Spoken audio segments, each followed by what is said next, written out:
Yeah, there goes that. In April. With that Sunday family. There I know that wonderful. I can take this. Yeah, man. Then you step in the hills, sneak it up. Looks like off the window. You're next to Harry. I said I know for you. You will be well soon.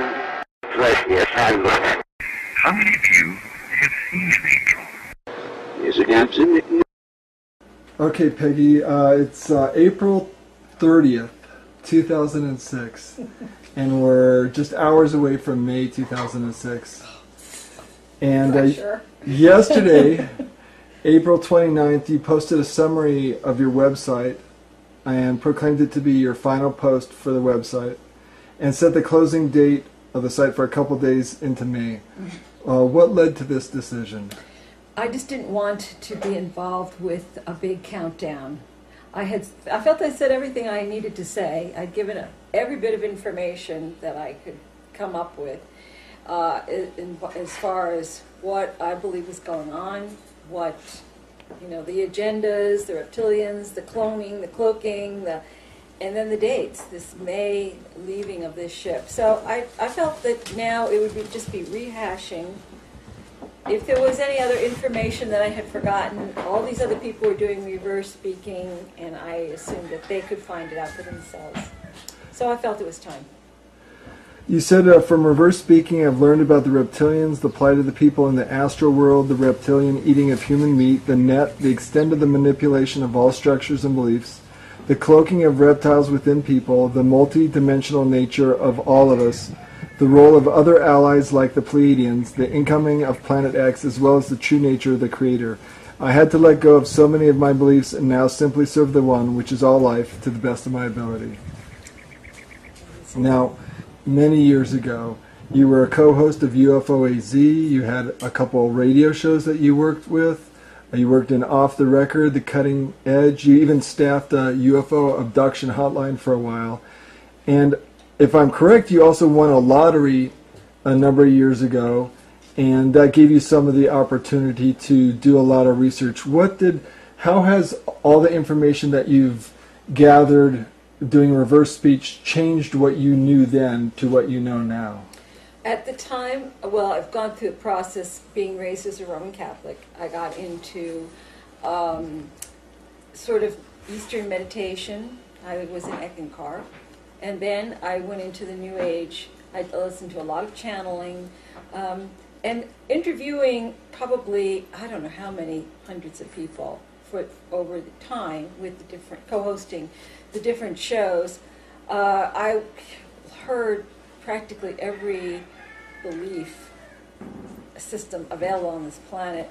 And I subscribed to the fact that we were living here to learn, that this was part of the journey, that karma and reincarnation played into it, that there were different levels of reality, and that in our day-to-day reality, we can create our own reality through our intention, through our thoughts, through our beliefs.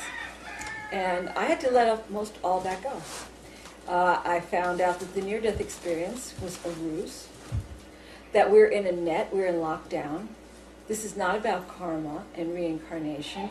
They reincarnate. This interdimensional reptilian race keeps us in a cycle in the game.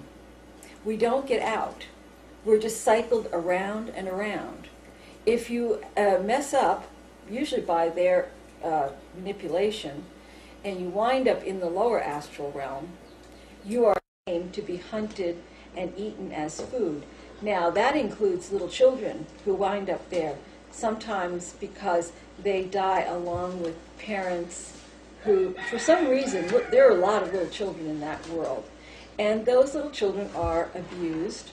It's just as physical over there as it is here. So this whole spirit, spirit thing didn't pan out. We're not ephemeral wisps of energy floating around cemeteries. And the first time I really got that was when using EVP. I learned it through talking to people on the other side. They told me, and Francis in particular, Francis Haley, told me in particular what life was like over there, which was fine in the beginning because I knew he had been a screw-up, let's just say, and his friends were all messed up too, and I figured, well, okay, they got what they deserved by being in that place. It was not until I learned about the children there that that was a wake-up call for me. He told me that there was a family who were being kicked out of their house. They had no money, and he said if they go to jail, the sadistic jailers will rape the little children. And that was the day that I said, there's another agency here. This is not about God. This is not about karma. There's something wrong. And that really is what got me started. And once I figured that out and I stopped being, a cloud-riding New Ager, the people on the other side began to talk to me really honestly. Because I said, there's something wrong. You're not supposed to be there. This is not right. And that got their attention. And that's when they really asked me if I would try to help them. Of course, how do I do that? But now, you said, well, do you feel like a messenger of sorts? You said at one time on your website, I never wanted to be a messenger. But do you feel like a messenger of sorts? Well, I feel like I stumbled upon this EVP and then reverse speaking. It just happened. Whether it was ordained or not, I don't know. I don't feel that this is anything special with me. It's not my great gifts or my big psychic ability. It's nothing to do with that. It's a technical modality that I happened upon, and my intention for the website was to try to get other people listening too, because the more the better. And you succeeded. That's the best part of this. Now, you say your house is like Grand Central Station. The first few questions here I'm going to ask how all this has affected you and your personal life. So you mentioned that your house is like Grand Central Station. What do you mean by that? Well, there's always entities here. For the first 2 years, Francis and the gang were in and out all the time. They would talk to me on my recorder. Now, I had glimpses of Francis, but it was very quick. But most of the time, I don't see or hear interdimensional, either people or reptilians. And I'm glad. I do not need that. I mean, if I thought I could, I would shut it down to the best of my ability. But they would be here. They would comment on, they knew about my habits. They knew about my life. They knew about, there is no privacy whatsoever, let me tell you. And besides that, they even invaded you during the night. You said you had nighttime encounters with them. Sure, they'd be in bed with me. Well, tell me, one of the more shocking parts of what you shared with everybody was that you had nighttime encounters with reptilians and that they molested you and made you pregnant at one point. I did. That did happen. That was, I did not consciously think, at first I did not believe that they were pulling me out of my body and or molesting me or raping me. I did not believe that. I thought I was completely protected. And by reversing myself, I found out that that was not necessarily true. That they can do that, and they do it to almost everybody. Whether they remember it or not, it doesn't matter. I did tell myself that... In reverse speech. In reverse speech. See, I talk to myself in reverse. I ask myself questions and I give myself answers. And this part of my mind is much more aware than this shut down conscious state. And I basically told myself, I don't know if I can say this, I said it in such a way that it doesn't mean that much. To have this sexual activity, what is it? It's just that. Don't get all worked up, and it's not the end of the world. I'm fine, So I gave myself that gift when I first heard this. Then I also felt, I knew that I was having, I told myself I was made pregnant, and I'm almost 60 years old. I mean, this is like, oh, how did that happen? But, they could do these sorts of things. And I felt the night twice that they pulled the fetus out. It was very painful.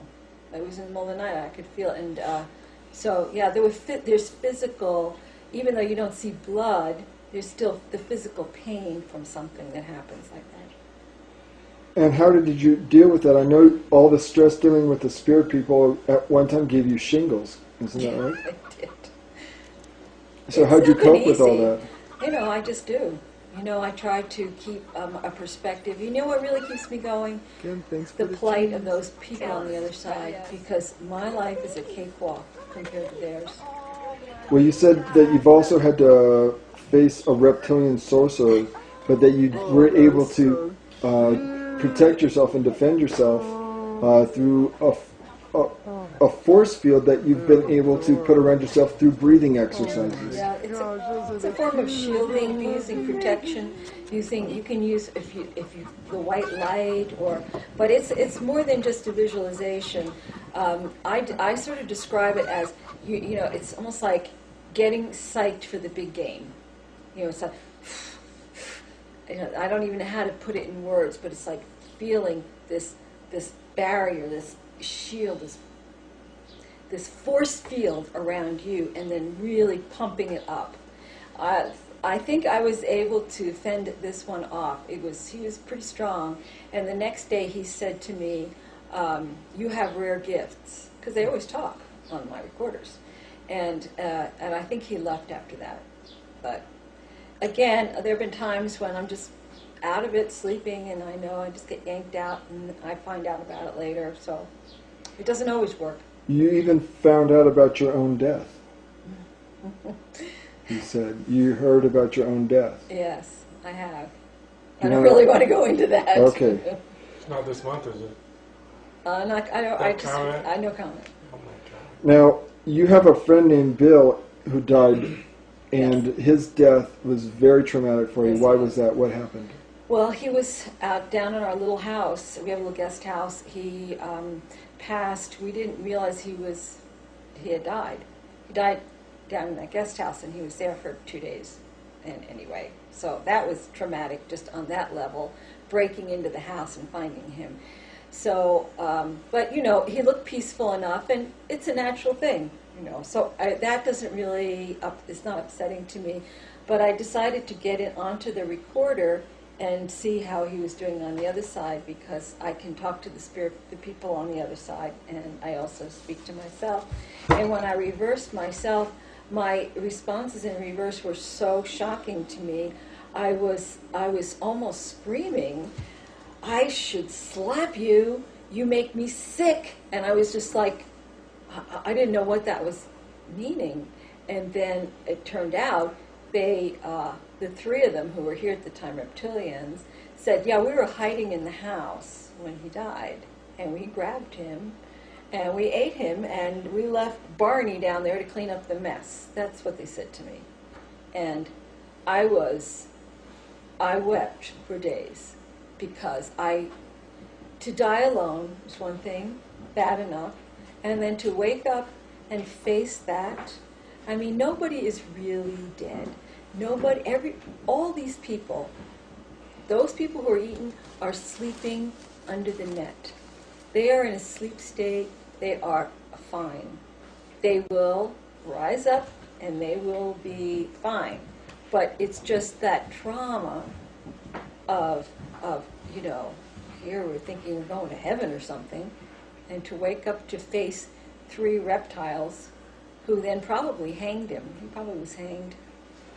I don't know how they killed him. I didn't ask that. You have another friend who you call Roger. That's not his actual name, but Roger has stayed with you for a while. He was in. Well, maybe describe his case. You said his reversals were horrific. Could you talk about Roger's case, because he stayed here with you as well? Yes, he came out because he lived in Texas, and he would run voice-activated tape recorders at night, and just had the most horrendous sounds on these recorders and voices, and he was looking for somebody to listen to them, and he came to Tucson to talk to Wendell Stevens, and Wendell just wasn't, he just wasn't ready for all that.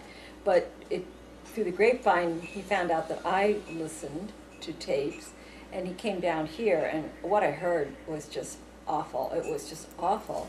And we spent the next couple of months doing everything we could to try to keep them away from him. And at the time, I just did not, I still didn't know just about the nature of this reality, but nothing we did really helped very much or for very long, which was another rug being pulled out from under me. You know, I mean, we did Reiki, we had a ceremony, we did holy water,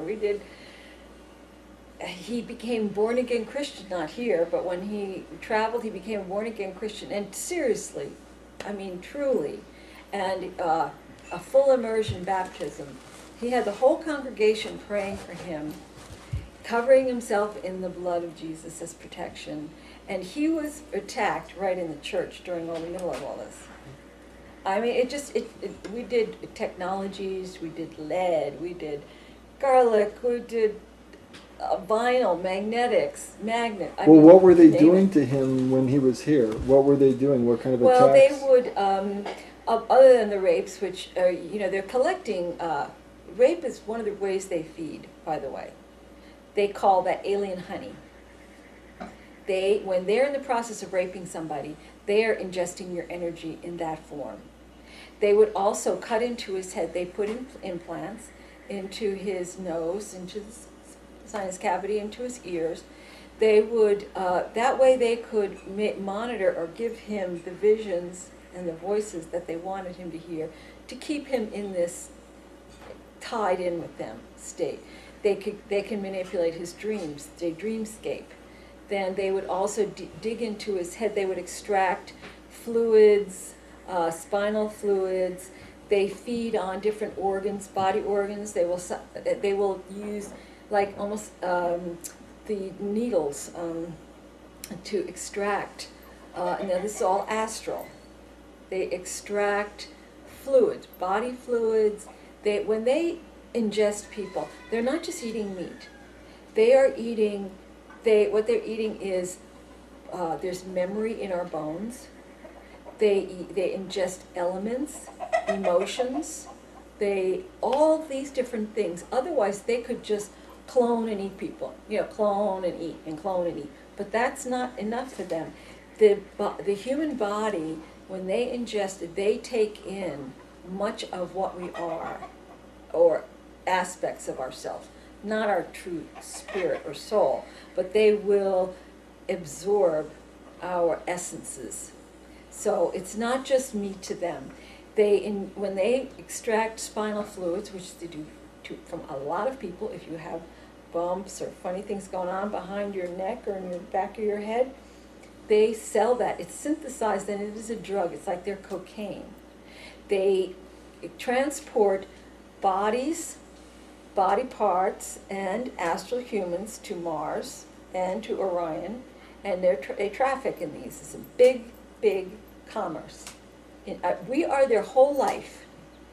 Orion, Mars, and this, which are their two main bases of operation. They come from Orion. Mars they own. They have huge detention centers and huge meat lockers.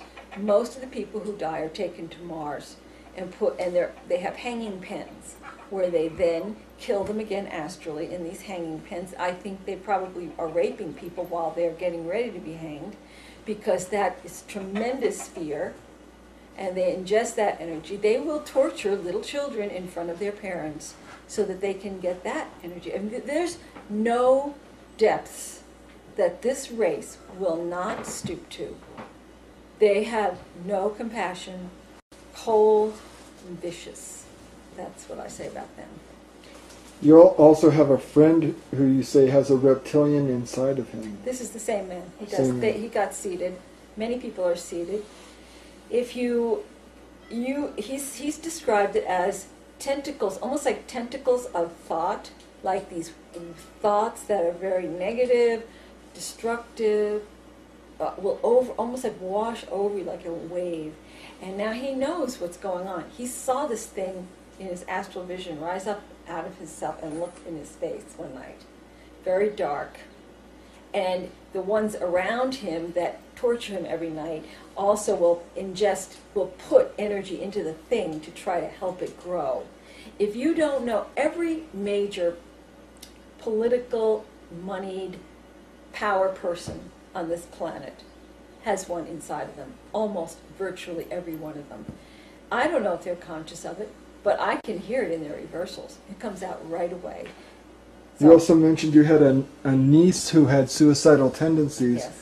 And that was also related to this reptilian phenomenon. Yes, I recorded with her. She was a cutter, cutting herself, and then she also tried to commit suicide. And beautiful. She's always been very, very psychic. As a matter of fact, she sees dead people, just like the Sixth Sense movie. And I would have thought, well, you know, maybe she's just exaggerating. She's about 16.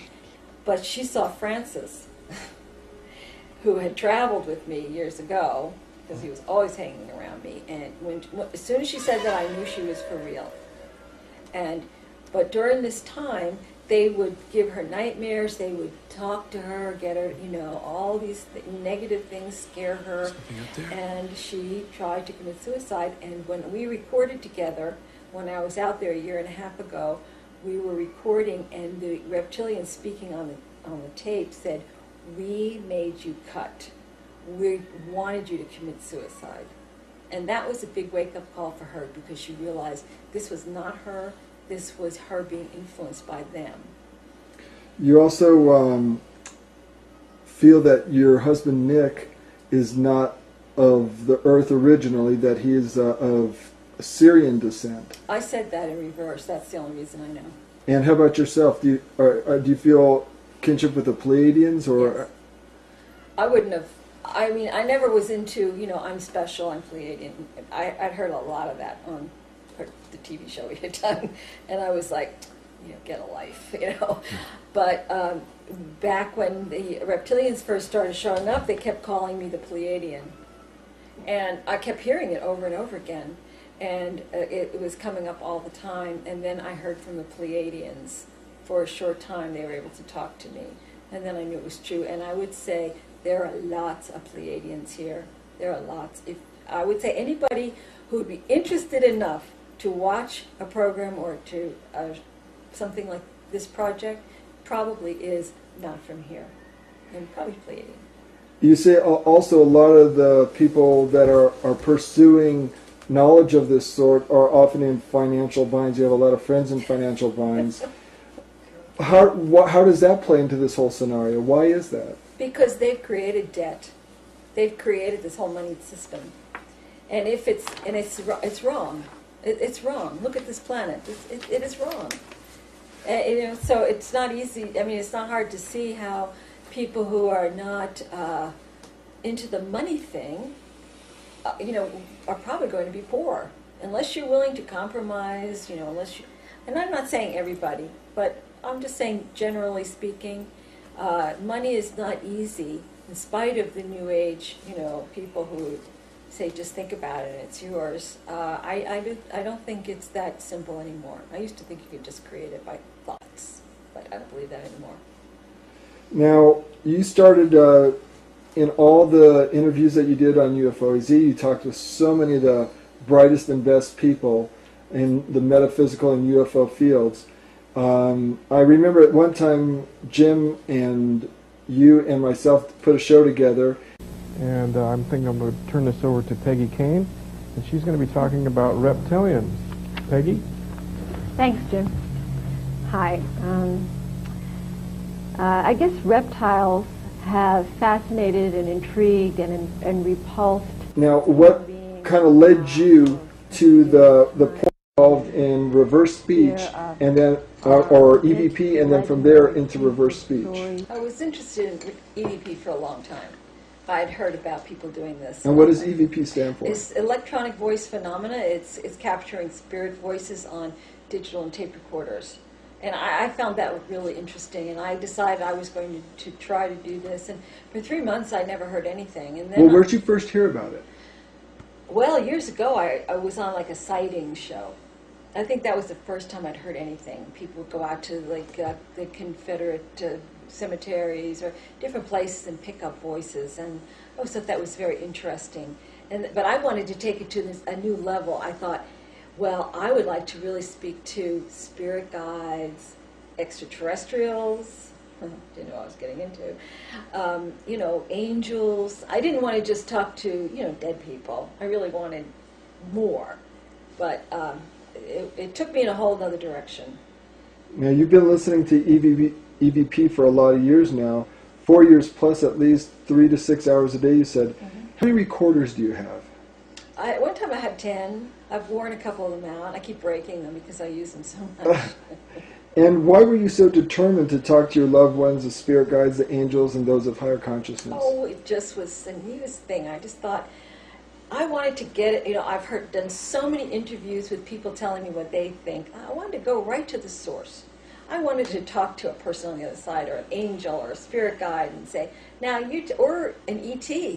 Okay, now let's hear it right from you.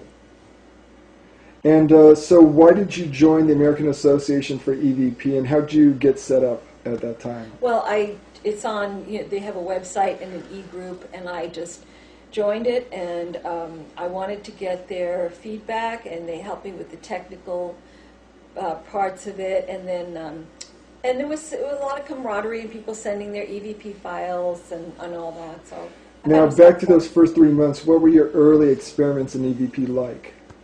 Well, for 3 months I didn't hear a thing, and then I heard my name, which I almost jumped out of my skin. And I was running around, you know, playing this for everybody. Listen, what are you doing? And then I got the old Panasonic RRDR60 digital tape recorder, which is very noisy, and you can pick up, because of the internal noise. See, spirits need a venue, a sound, to create speech. And this had a lot of noise in this recorder. It's really a terrible recorder, but very noisy. And that's when I first started hearing from Francis. Now, early on you spoke with elementals, you spoke with the tree, you even spoke with the earth spirit itself. What was that That not was accurate? all Francis. That was all Pretending Francis. to be an elementical, he called it. It's like, why? It we'll was get to Francis. He was jerking me around. We'll get to Francis there in a second. Were your friends concerned about your mental well-being? Oh, gosh, yeah. What were they saying to you?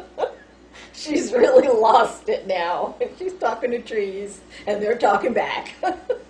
But anybody could hear it. It wasn't like it was just in my head. I mean, this is audible. But She was so excited. I was just beside myself.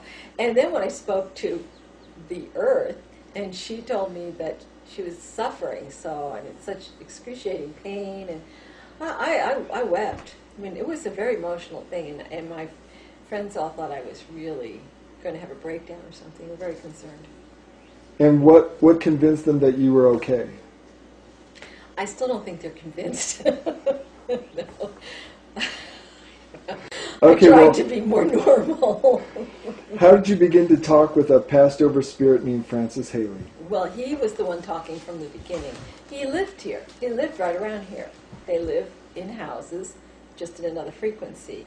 And when I went back and reversed him after being jerked around for about 7 or 8 months, 9 months, I could hear where in reverse I knew all along that he was just pretending and he was being a jerk, and I kept trying to tell myself in reverse.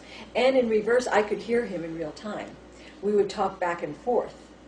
I would call him a jerk, you know, and it was really interesting. And then, you know, he would, it was mind-blowing. That's why I really said, if you don't reverse, you'll never know.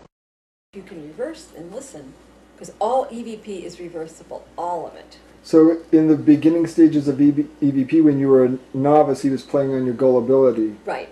And then you, at one point, had an exorcism to get rid of Francis and the other spirit people. You got so fed up with it. Yes, I did. Tell me about that event. Well, there were about 12 of us here, and we're all very spiritually oriented people, and we had this whole exorcism going where it was all around, and we had holy water. I mean, we had everything. You know, everybody contributed, and we put the recorders in the center of the table with crystals and sage and all these different things. And I played sacred music for hours into the recorders and put light around them, and when I picked it up, he was still there. None of it helped. None of it helped, no. Do you have faith in that stuff anymore? Or no. It was ordained. I needed to talk to Francis. I needed to understand what was going on. I had to get rid of this la-la version of reality that I've been living with. Well, that's why I'm asking, do you think the crystals and the sage and the sacred music, is that la-la, or is there some value to that for you still? I think that there can be value. I think it's intentionality. It's more about your own intention. But I was never going to get what I wanted, because that's not valid. Guardian angels are just reptilians with their guardian angel suits on. Angels are reptilians. Spirit guides, for the most part, are also reptilians. Ascended masters are reptilians. Practically everybody that's dealing in this reality, and I'm not going to say everybody, because I did talk to I talked to Francis's consciousness, who was assigned to watch over him, and that was real. But we're still in this lockdown, so much of what we think is going on is a lie. How did you come to discover reverse speech finally? That's when I had heard of David Oates, and had listened to him on Art Bell, and while we were at the Prophets Conference, we interviewed him. I always thought it was fascinating, and I just started experimenting with it. I'd heard about you could reverse EVP, and when I finally did, it was a shocker. About reverse speech, you say, I, like virtually all of you, have been on the same quest and literally stumbled into EVP and reverse speaking. These open doors to me. I've heard it described as pulling aside the net for a glimpse out. It certainly has its limitations, but I've come to rely on this as probably the least corrupted source of information within this net, as there is no conscious control over it. We can't give ourselves reversals. It isn't conditioned by what we believe nor what we have been taught. It is outside of time and reveals the past as well as the probable future, which is not cast in stone. In all of the 400 plus people I have listened to in reverse, no one has ever given a different story nor contradicted this basic information. Many add to it, but it is always the same story. Right. So you're starting to reverse EVP for the first time, and what are you discovering? That Francis was pretending to be my spirit guides, the elementals, the earth, that he and his little group of friends were jerking me around. And then they came up, once I started to get it, they admitted it and laughed, and they thought it was just a tremendous joke that I was so gullible. And that's when I tried to get rid of him, of course, but then he was not going to go.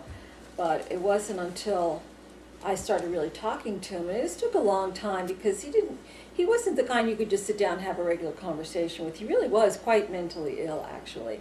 He had died of rabies, and I think that carried over into the other world. And but he would, if he was in a mood, he would answer my questions, and about what life was like over there and all that. So the reversals, once I knew I could always catch a lie, I had a lot more confidence about talking to these people, because I knew that if they were going to jerk me around, I would catch it right away. And once they knew that, the lies stopped. Really? You got to a point where you just chucked it all. No, I never did. You told me. I know, I would say that. Because you were telling me that I would say about that, but I never did. talking to the earth and talking to the trees. I know. And I remember you were just so into that, and you were just so blown to access that information. I know. And then when I found then you found it was all a crock, and it was all Francis, and then you screw this up. I know. I would do that for about 2 weeks, and then I would pick it up, and I think, maybe it can be different. So you somehow, something inside of you knew that there was, yeah. I need to go through this and find out what the hell's going on. I had that happen to me one night. I'll never forget it. I was so disgusted with this whole thing, and I thought, everybody's telling me, just put the things away. Why are you doing this? You're jerking around with these lower astral and people, and they're just liars and screwed up. And I laid there in bed, and I thought, why do I do this? And I had this thing happened to me, and one of those things you really can't put into words, but it was like I knew there was something I had to do, and I couldn't put it aside. And from then on, I stopped trying. And it's been a circuitous path, but finally, you know, one thing, it was like the onion, you know, opening, trying to get to the heart of what all this layers of stuff was. Now, in terms of reverse speech, what are the best techniques, and why is it important to listen to white noise? White noise is important for EVP. If you want to listen to spirit people, I'll give you a clue right here, anybody who's listening. If you get on there and ask to speak to your grandmother or your uncle, and you go out to a cemetery, or you just say, I want to talk to spirits, you're going to get a reptilian right now. Guaranteed. You will be talking to reptilians, and they will be jerking you around. What I would suggest, if anybody is really wanting to talk to people, go to a public place, a mall, an airport, a cafe, where there's ambient voices, not too loud, but there's hum of human voice in the background. And then tell the astral people what you have heard me say. Their lives are horrible, that they are hunted for food, and that this thing is going to end. It's not right what's happening to them. They will talk to you. They will really work hard. They're not allowed to. It's illegal over there now to talk into a recorder. So they will do it, but they have to be very careful. And what are the best reverse techniques for asking yourself questions so that you can get to the truth of yourself? Well, you need a recorder and you need software. I use SoundForge, but there are other recorders that have reverse on them. But you need to be able to slow it down because it's very fast. And you also need to be able to do something they call trim crop, or isolate a small phrase and then fill the screen and slow it down so that you can see subtle words, and you just have to have a lot of patience and a lot of time and work it, you know, just work at it. When you're listening to crowds, what has that shown you? The EVP, the spirit people, as I said, need a carrier wave in order to have a voice. If you give them just white noise, like shh, they will make words in that, but it's not easy to understand. But I have found that human voices in the background, they will take that human voice and they will speak to you. And they will address what you're saying. They might even call you by name. And you'll know you're being spoken to by somebody who's, it's not a human, physical, it's human, it's non-physical human. You've listened to news broadcasters in reverse, and sometimes you've heard them make direct reference to you. Yeah. What is that like? Give me a for instance. They'll say, Peggy is listening, or the girl who listens in reverse, or usually they'll use my name, and that always catches my attention. Now, that being said, this is the universal mind, and anybody who's doing this, they're not going to hear my name. They're going to start to hear their name because they're the one listening. And that universal mind knows this reverse speech part of the mind is connected to all minds.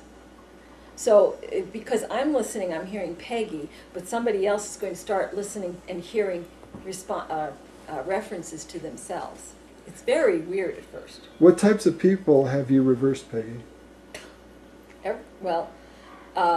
All kinds of politicians, because they're making the decisions that affect everybody's life. Lots of people in the UFO field, in the metaphysical field, just people on talk shows, friends, myself all the time, and lots of spirit people. What are some of the most astounding reversals from these people that you've heard? Some that really stick out. When I first heard that on the wedding of Charles and Camilla, when the reptilian said, "Yeah, I'm a wolf, Peg, but who's going to believe this?" It's such a bizarre story. I have lots of them. I have reversals from Pleiadians who used my voice to communicate with me. Lots of reversals referring to the One or God, you know, and how things are going to be so much better in the short right after we get through this, what's coming up. And what percentage do you get for getting good reversals? I think for top quality, about 5%.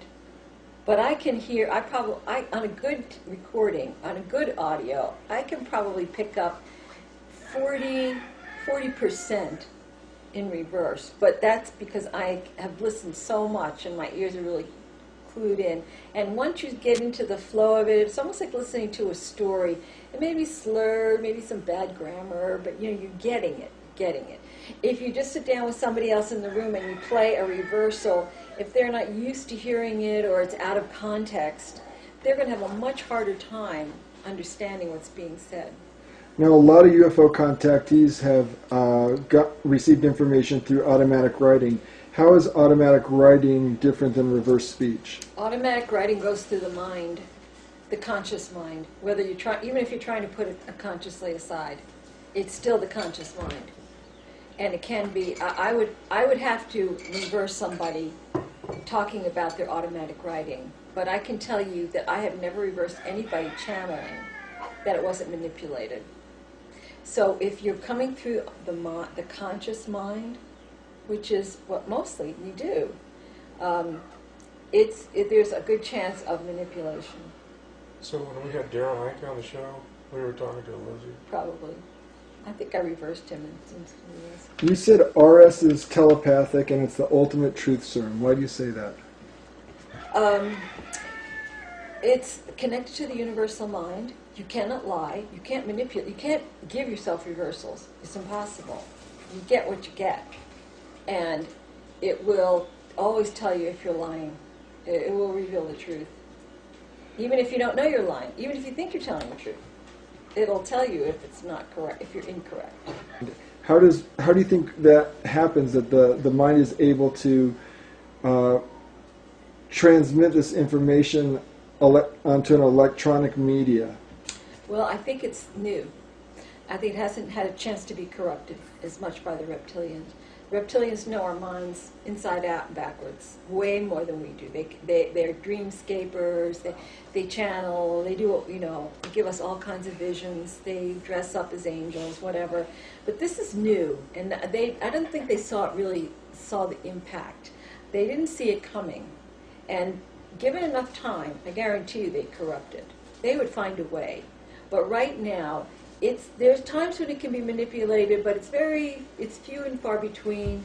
And if people here and there and there and there and all are actually working with this, they're going to have a hard time with this because it's a new thing. They've had thousands of years to play with our mind. You've talked about using reverse speech to get to the truth in your mind and also correct your mistakes. Yes. If I have a question or if I'm wondering if I'm right about something, I will speak about it into a recorder. 3 sentences is my rule. Give it enough words to be able to get reversals.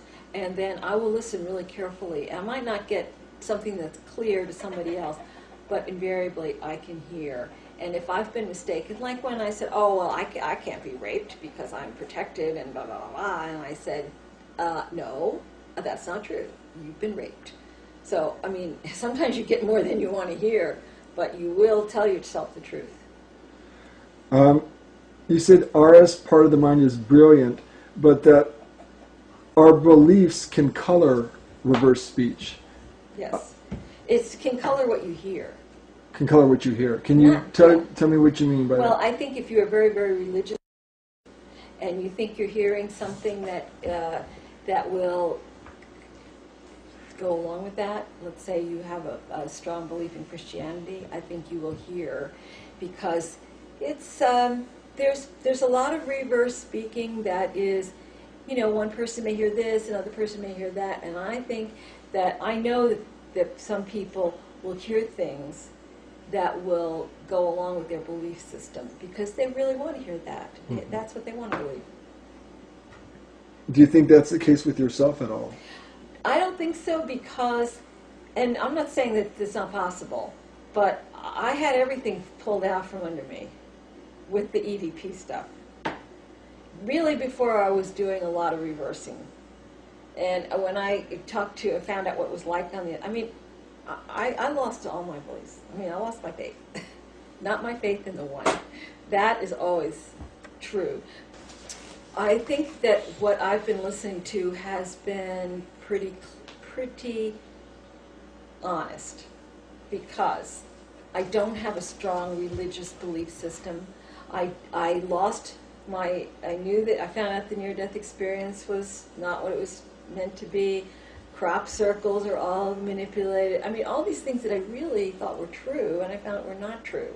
So I have a clear reversal that where I say I stand naked before God. It's like everything's been pulled away from me. I don't have any.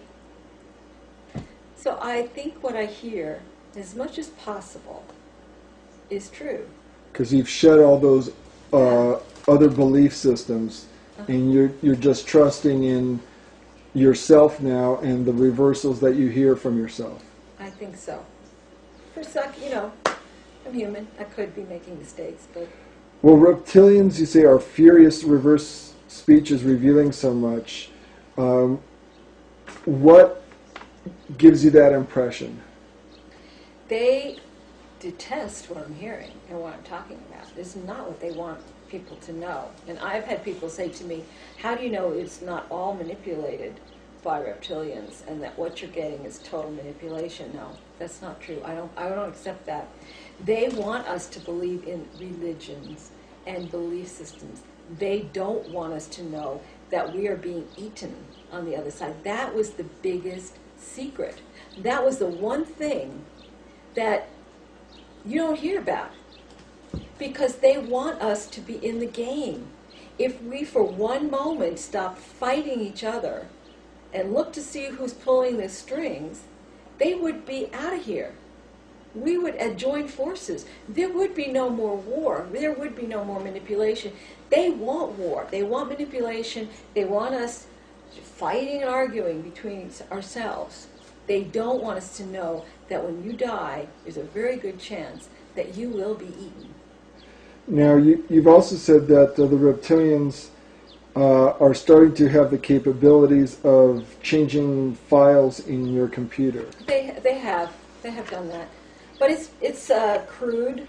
They usually, say sexual things or threaten me. It doesn't happen very often with big voices.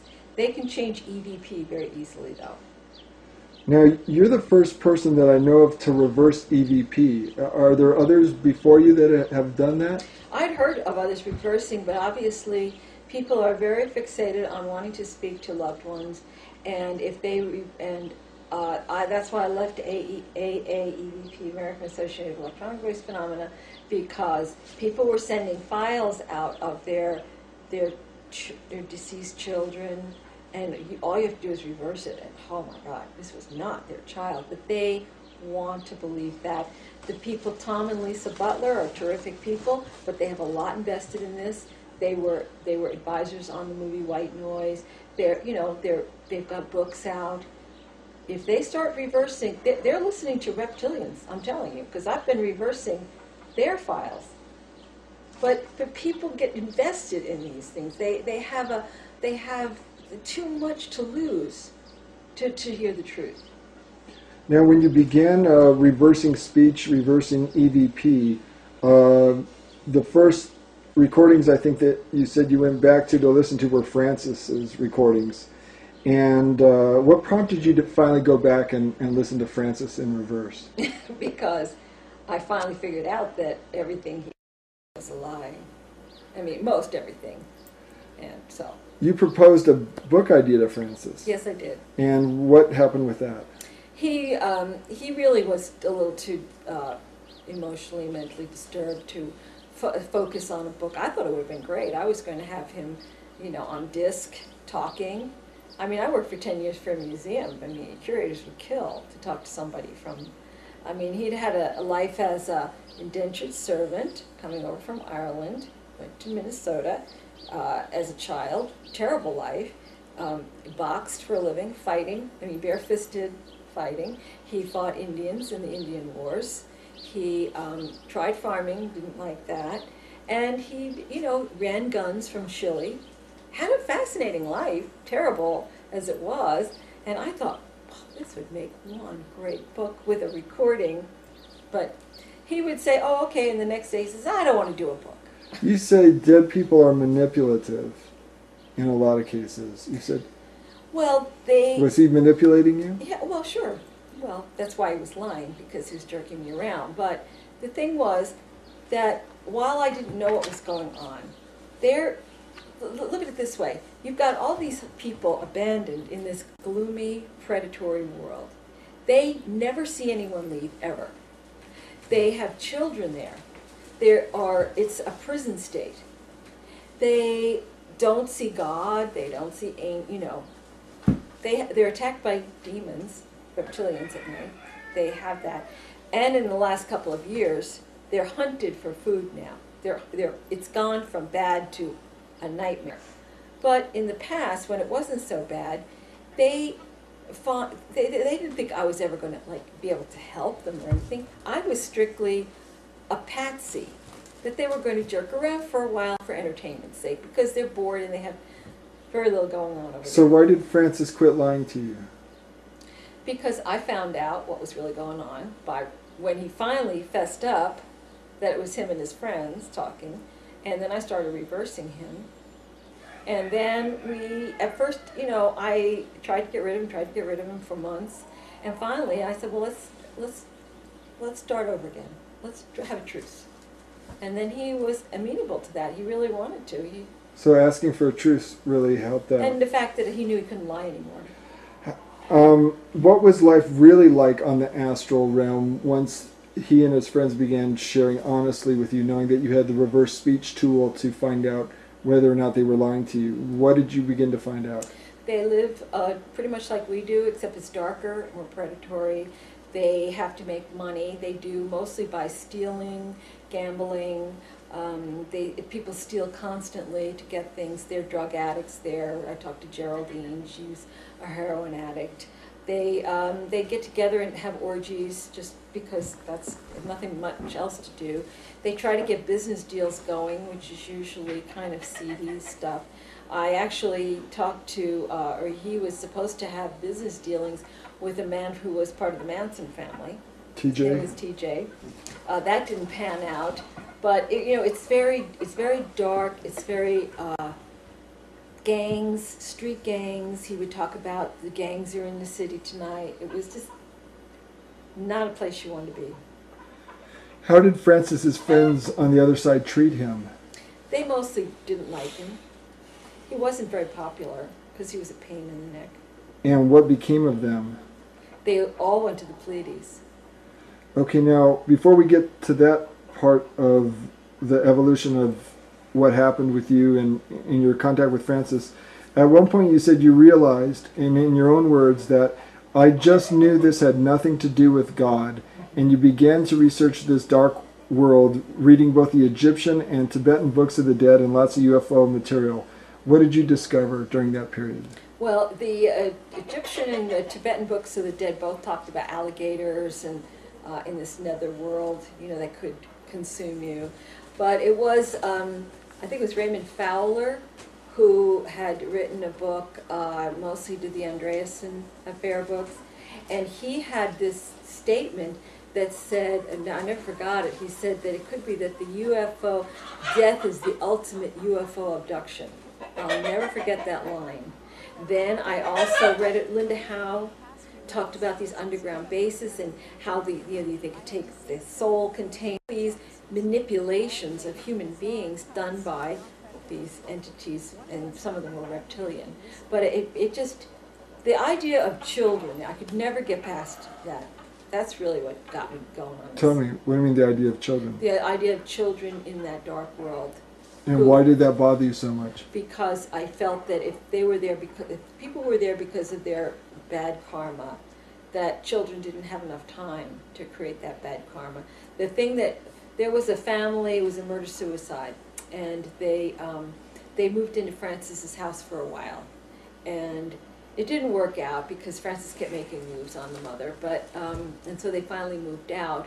But Francis said if they go to jail, that's when he said that the prison guards would rape the children. Now, what does that have to do with your karma or, learning your lessons? It was all wrong. Look, can I throw something in here? Yeah. This is, I think it's significant.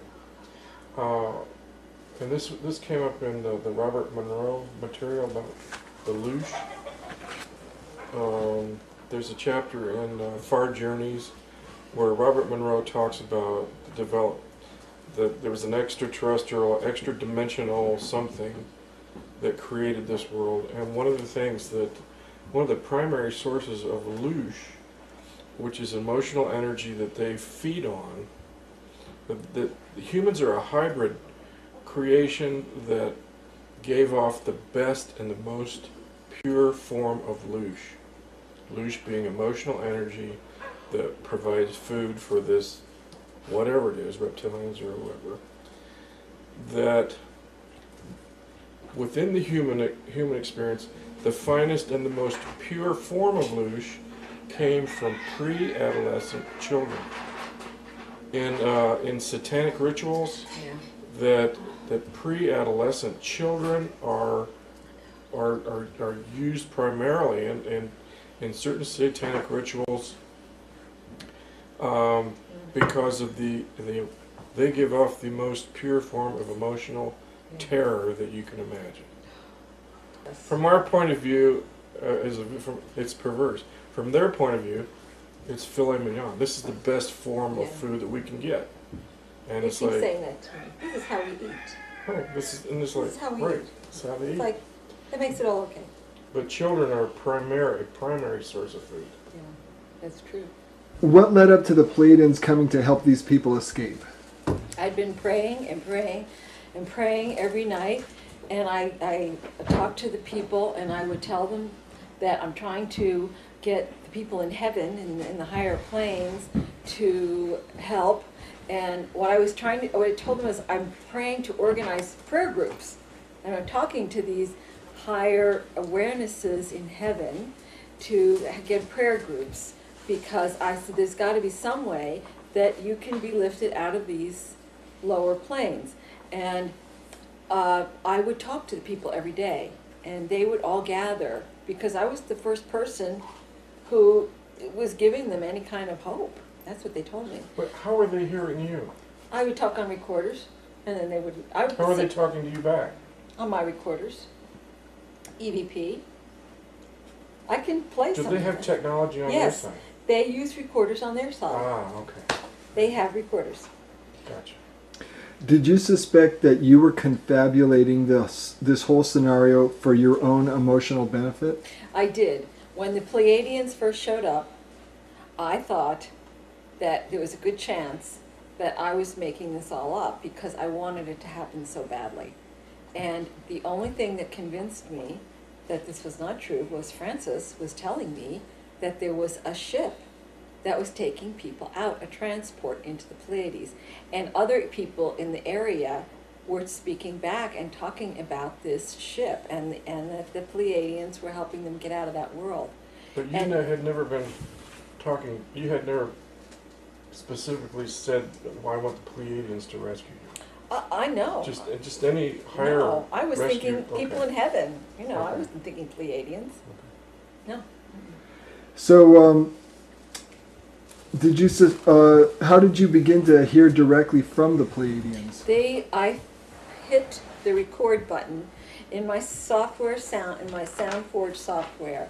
I was always experimenting, and one day I hit record, and I didn't have a recorder, nothing going in. So and I let it run for a minute, and there was just this flat line. There were no wave patterns.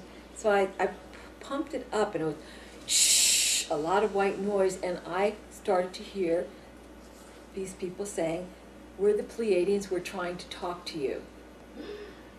And then I was like, I reversed it right away, because I didn't want to be jerked around again, and they said the same thing. And they said, "We're trying to help the people there on Earth. We're trying to save their lives." And I had no idea what they were talking about. These people were already dead. And then they said, "Planet X is coming in. They said a lot of things.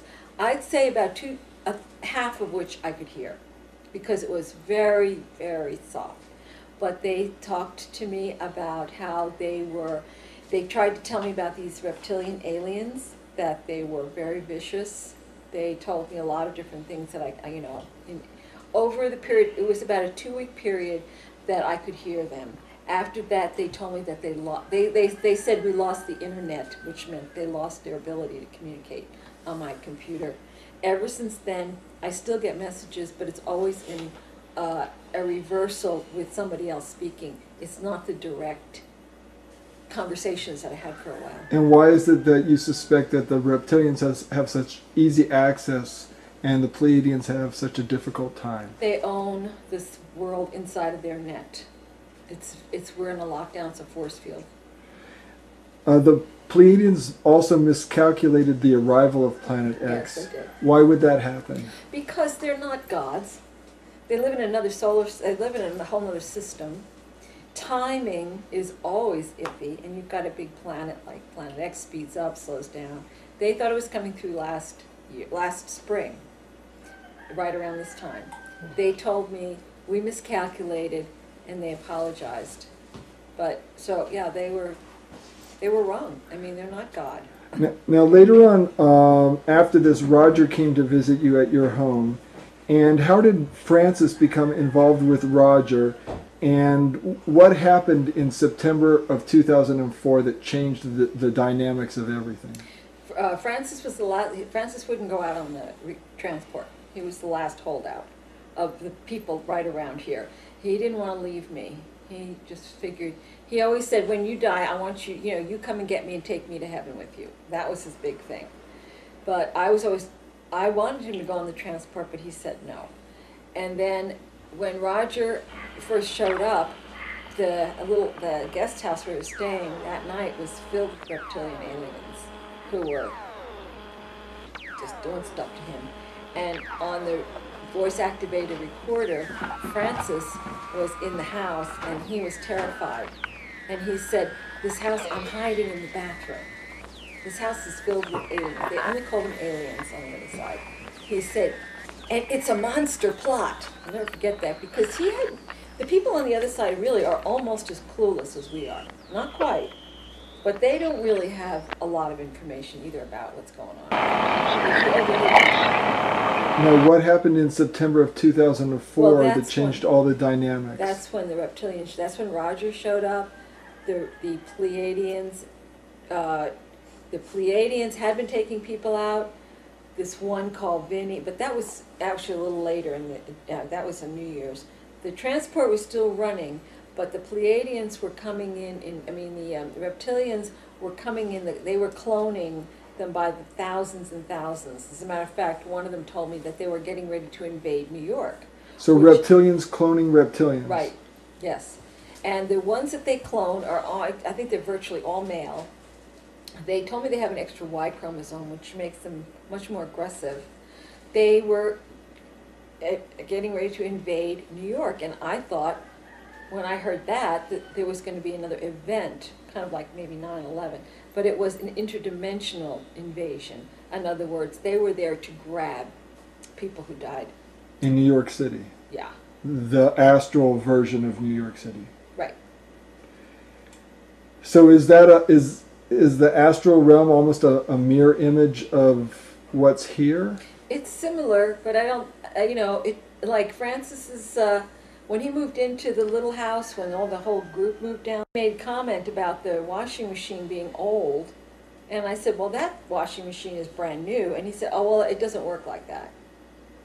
So it's similar, but it's not exact. There's differences. I don't know exactly how that works. And you said all your prayers and efforts couldn't stop Roger from being attacked by these reptilians every night. And then the reptilians began talking directly with you.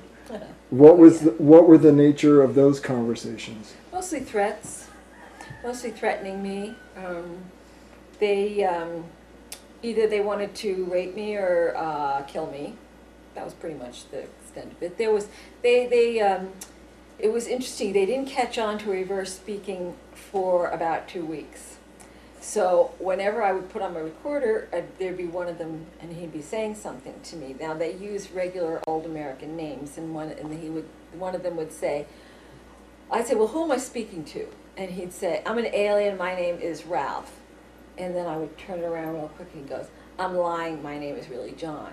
And I would say back into the recorder, you're not Ralph, your name is John. And they go, oh my God, how did she know that? This woman is, they called me a seer, they called me a witch, they called me Ave Sophia, one of them said. They didn't know I was reversing. They'd never heard of this. That's why I'm saying it's new. And finally, somebody figured out, because they're watching, they said, she's doing something with the recordings. That's how she knows what we're thinking. And then they had to be very careful, because as soon as they would say something, which they always talk, I could turn it around and figure out what they were really thinking. So I had hundreds of them here, literally. They told me they were surrounding me, and we're going to, next time you go to the dentist, we're going to put a virus in your gum, we're going to insert cancer into your womb, we're going to rape you, we're going to, it was on and on. And they said, and now watch, she's going to sing for Jesus. And I said, I only talk to the one, I serve the one. And as soon as I said that, it was everything changed. So they were trying to trick you into Jesus worship. Well, because Jesus... Because they controlled that whole ideology. That's right. The reptilians pretended to be Pleiadians talking to you. Oh, all the time. But never humans. No. Oh, no. They think human. They look down on humans. They think they're just retarded cattle. But they do. They hate the Pleiadians, but they have amazing respect for the Pleiadians. So what did you learn from talking with the reptilians? What were the key lessons or ideas that you came away with? They're miserable. They're very unhappy. They don't like their lives. They're very controlled. They have hierarchies. They have to do what they're ordered. If they don't go along with the program, they're annihilated. They usually have their heads cut off. They have some regular births. Most of them now are clones. They one said, I'm 2 years old, but he was old enough to be doing, they're clones, so that they come from Orion, and they want to go back to Orion because they know it's coming up, but they don't want to stay here. They know they're going to be killed, and they're very angry at the big shots going out on the big ship, very angry that they've been left behind. They're just considered peons. And who was Vinny? Well, Vinny was one of the first reptilians that I actually talked to, and I still didn't understand the extent of what they were doing on the other side. And he would talk to me, and I was just kind of excited about being able to talk to extraterrestrials. I thought, wow, you did this UFO show. We always want to talk to an alien. And he was fairly young. His father was general. He did have a natural birth. He was in the military, in their side. He was the one who told me that there was going to be an invasion, and that the new ones coming were very vicious. He could actually be fairly amenable. I mean, he said to me, when this war is over, I'll stand by your side. We'll stand side by side. And I didn't even know what war he was talking about at the time. I was really not tuned in. And then at one point, on New Year's Eve, the Pleiadians came through and said, the transport has been hijacked for an alien, and he's got all the people. And I was like, and it was Vinny. And he was saying, well, we told them that, the Pleiadians were that we were Pleiadians. We convinced them. And they trusted you. And see, this is what happens when they trust you. And he said, we're going to keep this ship now. This is the first time I got what they do. We're going to keep these humans as slaves, and when we get tired of them, we're going to hang them and eat them. That was the first time I really got it, what this eating. This wasn't just about energy or sucking energy. This was about literally chopping them to pieces and eating them. So this, for you, was right around the January 2005 Yeah, that you it was got New Year's that. Eve. I was supposed to go to New Year's Eve party. So was this just to come off Vinny be acting like he's your buddy? Like Oh yeah, he's, I mean, he's you an know, okay guy. you know, I still didn't understand it, and he was, yeah, oh yeah, he wanted me to be his girlfriend, and So now you know Vinny is full of. they're all like this. He's just as vicious and two-faced as the Yeah, rest of they them. all are like this. This is basically their MO. Now you've said, I had to come to grips with the realization that something very evil is in charge here. Yeah, it's the reptilians. What are your thoughts about why the astral people are stuck over there in the astral? Because they put them there. It's still part of the net. Once they're there, they can't get out. Does anyone ever escape the astral world? None of them. Now they have the Pleiadians have gotten a lot of people out, but without the Pleiadians, no one. They never knew anybody. They only knew one person, a woman who was a witch, and she did satanic ritual, and she disappeared one day. That was the only one that any of the people that I talked to had ever seen leave. And Francis had been there since 1830, birth years. Now astral people, you say, are forbidden to talk to you, but they do anyway. Yeah. At what risk? Oh, probably being tortured and killed and hanged and eaten. But Let me ask one. Do people shuttle back and forth? I mean, if you die in the astral, you get shuttled back to this realm? Yeah. Like back and forth? It's just, they're both I don't different think aspects they of the don't same holding They pen? don't seem to reincarnate people from, I don't know, that world, I don't know. That's a good question. That one I don't know. 'Cause my sense is that it's just holding pens where you get, your spirits just shuttle back and forth, but you're kept in the same holding pen. It seems that I don't think the people in the astral, they seem to stay there for, they don't leave. They don't disappear. Well, how do we get here?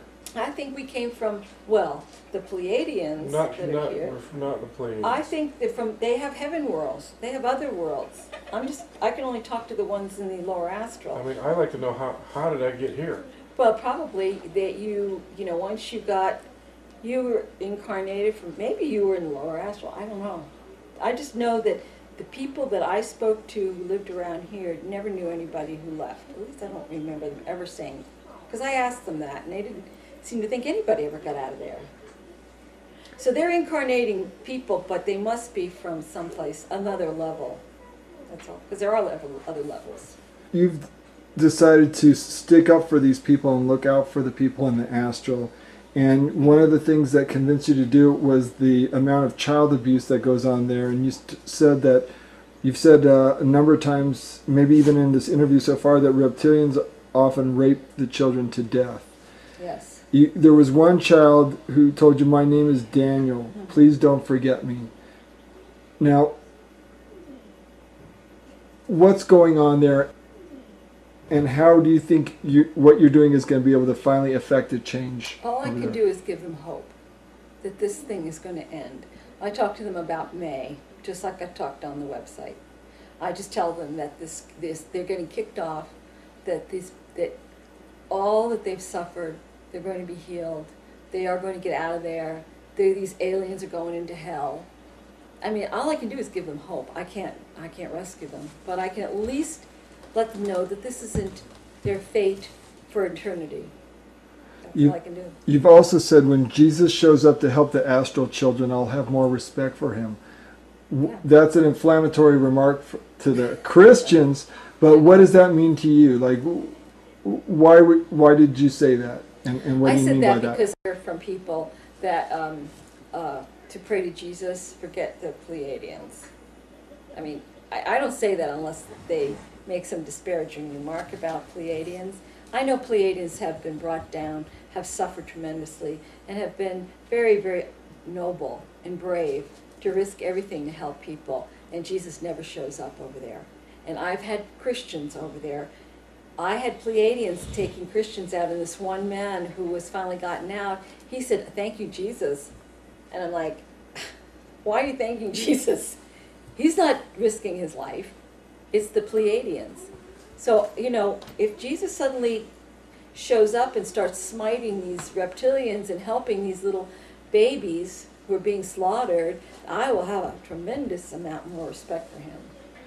Now, you say that astral people are generally clueless about upcoming events, but that they have already seen Planet X coming. I heard one group of people one time say, we have seen the planet. Whether they were just, I didn't reverse them, so, because they were the only ones that I've heard say that. But they did say, we can see the planet. I've asked others, but I think that they weren't able to give, it's very, I get very short recordings, and often they'll say the aliens are coming, we got to get out of here. Francis's friend Sydney have gone through training on the Pleiades after they were taken out, and they are now helping somehow. How is that they are helping? They got a friend of mine out who passed over just 2 months ago. He was captured immediately. He was Pleiadian. He didn't remember that. Who was this? A friend of mine. His name was Wally, and he lived here. He died, and I talked to the people on the other side, and I asked how he was doing, and they said the aliens grabbed him immediately after he died, and that they had him in their house, in one of the houses there as a prisoner. And I talked to the aliens, and they basically said, yeah, he's our prisoner, and they were being very nasty about the whole thing. And the next day, Sydney and Francis zoomed in, grabbed Wally, and got him out. And they got out safely. I was terrified that they were going to be brought down, but they got him out, and even the reptilians couldn't believe that they did it. They succeeded, and I heard from Wally that night on my recordings in this tiny little voice thanking me and telling me how much he appreciated it and how much he loved Nick and I, because we had prayed, and it was one of the best days I've had in a long time. Now, in regard to other reverse speech practitioners, there's the American Association of EVP, and there's David Oates, who originally started a lot of the reverse speech experimentation. But David's had a lot of tragedies of his own. And could you talk a little bit about David Oates? Well, he came up with this, and I think he was very cutting edge, because he's the one who really brought this into the forefront. I think he's had a lot of personal tragedy. I mean, he has had a lot of personal tragedies, and I think that he's very careful now, that I don't think he wants to draw any more attention to himself than necessary. He does give training classes. He's more into therapies and things. He's not into anything reptilian. He never did any EVP and didn't know about that, or didn't have any interest in that. And so what he's getting is pretty mild compared to what I get. And Tom and Linda Butler have done EVP, but you say the reversals reveal... They're talking, Lisa Butler, they're talking to reptilians now. I reverse their EVP, and it's always a reptilian. Ken Welsh, about 3 weeks ago, had a website that predicted that there was going to be a nuclear device detonated in a ship near the Houston area to predicate a retaliation against the Middle East and maybe Iran. And when you reversed his reversals and the reversals that he had done on Condoleezza Rice and Rumsfeld and others, you correctly identified that he was wrong and that he was guessing, and that did not come to pass. How did you ascertain that conclusion? Because he refers to the ship, but they're leaving on a ship, and he was hearing about that ship. That was my take on it. And that that his reversals, when he spoke, because it was hard for me to work with his reversals of Condoleezza Rice, but when I could reverse him, he basically said, I'm guessing. And then he made a reference to they're leaving in May. And I knew then that when he said twice, I'm guessing, he was trying to fit an interdimensional thing into a 3D paradigm. A ship, he wouldn't know that the reptilians were leaving on a big ship. So when he hears ship, he's thinking of a ship in the harbor. You know, he was putting two and two together. I mean, he was really trying to get the good stuff, but he was guessing. Now, with David Oates, he would hear owl, and he would hear certain animals or different nouns, and he would assign a metaphor to those that were different than the metaphor that you assigned to him. Yes. And can you talk a little bit about the differences between you and Oates in regard to the interpretations? Well, he sees all reversals as parts of the mind, metaphors for different things going on within your mind. And I see them as that plus interdimensional activities. And so when he sees the owl, which is the _1 metaphor for this reptilian group, he calls it the higher wisdom of the mind. When he sees snake and serpent as snake being deceptive, serpent being healing. I see it all as talking about these reptilians. The net he sees as confusion within your mind. The net is a frequency around the planet that holds us in. So if you're not looking at things interdimensionally, if you're just seeing them as parts of your psyche, you're going to get different things. Now, David Icke is probably the most prominent researcher who's well known for his reptilian research now. Originally it was conspiratorial and government control, and it evolved for him into, he put the pieces together and came up with the same types of things that you're coming up with. How has reading Icke, if you have read him or speaking with him, how has he influenced you? I couldn't read David for quite a while, just couldn't get through it. And I do think he's probably more accurate in his take on this and on the history of this group with the secret societies and all that. Very, very accurate. He's very congruent in reverse.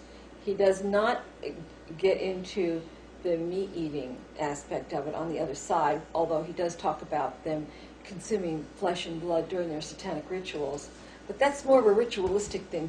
The people on the other side of their daily fare, they have restaurants on the other side that serve human meat.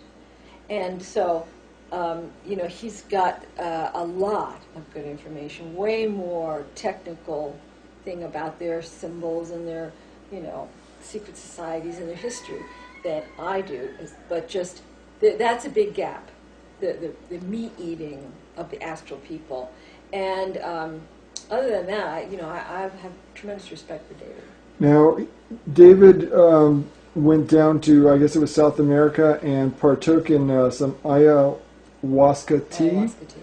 Yeah. And that particular episode led you to make a statement that you thought that Icke may have received some bad information while under the influence of this tea. Can you discuss that a little bit? He, in his reversals, he's talking about the voice that he heard speaking to him while under the influence of the tea. He refers to the voice as the serpent, and that she's lying. He'll lose the facts.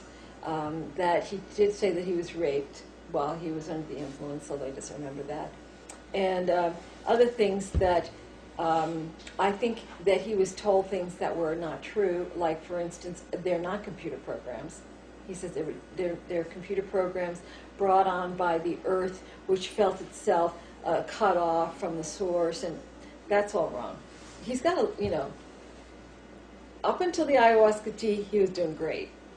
Yes, we're all holographic, but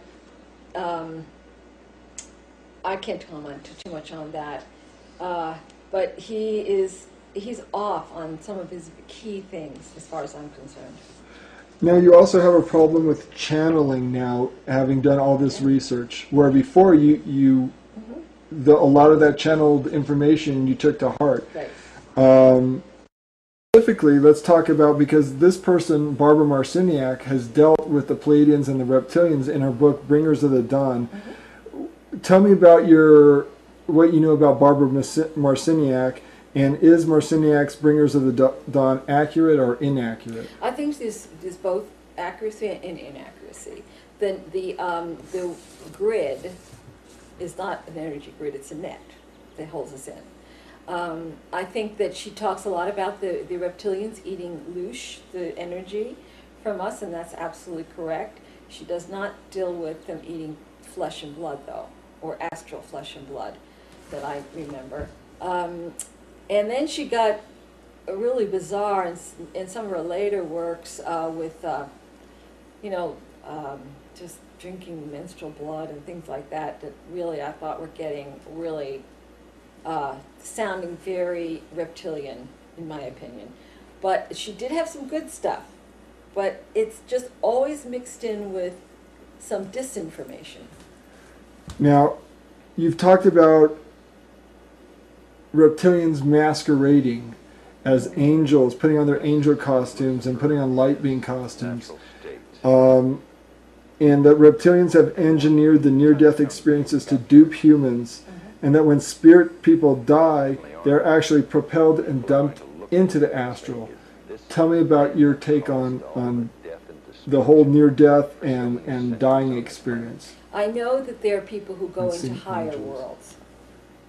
I can't talk to them. They're unavailable, but I have heard that they are, because I know I've asked about some of my loved ones, and they are in a place that's safe. They weren't grabbed and eaten. The people in the lower astral, I think, had problems in their lives, and for some reason the kids got in there too. I don't know how exactly why that happened. When they die, when I've reversed anybody talking about their near-death experience, even though it sounds wonderful in forward speech, it's all about rape, fright, abuse, being knocked around, being threatened, and then they reflect back your own spirituality. We all are very powerful and spiritual. They can manipulate the right temporal lobe and give you lights, camera, action, angels, visions. They can do, because they know our minds. So they erase the abuse, then they give you this beautiful vision, and that's what you come back with, except in your reverse speech part of the mind. That's where you remember what really happened. Now, Alex Collier talks about the reptilians being master geneticists, and initially having engineered the human race to be a slave race, a mining race for them, and that part of our DNA was taken out, and the reptilian mind, which is the reptilian complex, the R complex in the brain, being inserted there. And do you think this is the way that they're able to know the human mind and manipulate it, or do you have another take on that? I think that's pretty much right. Tell me about the masquerading as angels and light beings. Why would they do that, and how do they do that? They will scan your mind to see what you relate to. If you have a vision of angels with wings and, feminine, blonde, or whatever, they'll appear like that. If you are looking for an Eastern guru with a long beard, they'll give you what they know you would relate to. In reality, So they're master manipulators. They're shapeshifters. Whatever you think or whatever you're looking for, that's what you'll get. So people who are channeling angels. I've never heard any channeling that was pure. And how about a human hearing audible voices or whispers? That would be an implant, definitely. Does a television medium like John Edward, who has a syndicated TV show, is he channeling people who have passed on to the safe spot, like some of your relatives? Or is he channeling reptilians who are pretending to be loved ones, or is he just a fake? Well, the mediums, and I haven't done John Edward much. I just do a little bit, but I've done other mediums, and they're channeling reptilians who, when I say channeling, what happens is, if you're the sitter, there'll be a reptilian scanning your mind to see who you want to talk to. Then they will give the medium that information through symbols and voices and audio implants, so that the medium is then telling you about your granny. But anybody on the other side, everybody on the other side knows what's going on. They're not going to be giving you, it's just so wonderful over here. Nobody would. Now let's talk about the reptilian history with Earth humans. You say the reptilian race from Orion has been here for thousands of years and maybe longer, at first presenting themselves as the gods and then using their technology and genetic know-how to manipulate the human race for their own ends. That, it seems, involves using the human being as a food source, an energy source, a plaything, a slave, and a marketable item. So initially you say that, as well, you mentioned the reptilians are physical beings and do have physical bodies, but these, it appears, are kept in a storage place once they arrive here, while they encase themselves in a physical human form to operate behind the scenes. They have mastery over the fourth dimension, which for us is the world of dreams and astral travel. This is everything that we've been taught it's not. Right. Yeah. They come here. Now, Roger was the one who, because he's had so many encounters with them, watched them deplane. He watched them get off. He was taken astrally to, actually, he was, I don't know if it was astral, but he said that he saw them coming in from the homeworld, that they would have on these sort of, almost like latex costume faces. And they would use these while they're in transport, I guess not to get anybody's attention. They have physical bodies, which they may keep on when they're underground or in these bases, because people have said they've seen reptilians. That's when they're in the physical. But they found that if they can take off, get out, step out of their physical body, step into a human physical body, they can operate here behind the scenes, controlling and manipulating without any problem. So that's really how they do it. You said also that the reptilians found the planet in the Sirius system. Yes. What do you know about that? All I know is that I've heard this about 5 times, that there was an inhabited planet in the Sirius system, and there are Syrians here who are also in this fight, but they said that is fouled and uninhabitable. That the aliens or the owl fouled that planet. Do you think there's a possibility that the metaphor, the wolf, relates to Sirius, the dog star? I know you mentioned that. I don't know. I never thought about it. I just always thought that it was having to do with them. Reptilians, okay. Now you talk about the Owl's Opera. What is the Owl's Opera? The Owl's Opera is this great theater that we have going on out here. And it initially occurred because there was an invasion by a very advanced race from Orion, that being the Reptilians? Yeah. How long ago did that happen? I don't really know how many thousands of years. They've been here for a long time. And what was Earth like before they showed up? It was supposedly, I've heard, it was beautiful. It was, one woman called it my Eden. You took away my Eden. We, as a species, the human race, was evolving on this beautiful planet just wonderfully, but naive enough to when these gods came, so-called, and they wowed everybody with their technologies, and then they started this whole thing. So, every culture has its gods and goddesses, the Greek gods and all these different Sumerians, and I think, but it was after the last passing of the planet X with the great flood stories that are all over, that's when they decided not to come back in their own, or in a physical form. That was when the decision was made to come and be cloaked within human beings, so that, because all of a sudden there are no gods. Now all of a sudden we're sort of left on our own, but we're not. That's when they decided to use the cloaking of humans. So have the Reptilians been involved in the Lemurian or the quiet invasion of Atlantis? I don't really know that. I can't seem to get much information about Lemuria or Atlantis. For some reason, I just can't seem to get that. Now, what do you think about the paradigm on planet Earth of slaughtering animals for food? Where does that come from? Is that a reptilian philosophy? I think so, but it just doesn't seem right, because too they have consciousness, and I eat a little bit of meat, but I don't feel good about it. But the one thing I will say, that for the most part, humans don't torture the animals before, at least I hope not. They're not raping the animals while they're sending them to torture. They're not purposely torturing the animals' children in front of them while they're raping those animals, while they're sending them to be killed. You know what I'm saying? This is a level of perversion. This is a level of perversion you can't even imagine. You say there were advanced reptilian geneticists that manipulated human DNA. Is that your, or am I confusing that with somebody else? I think that's probably true, but I don't know that. You haven't heard it in reverse speech. It's hard to get that kind of technical information. Now, tell me if you have a problem with any of these Okay. statements. Reptilians mated with human women to create bloodline families. This That's is probably true. Ike material. Reptilians leave their reptilian bodies in storage when they come here. I think that's true.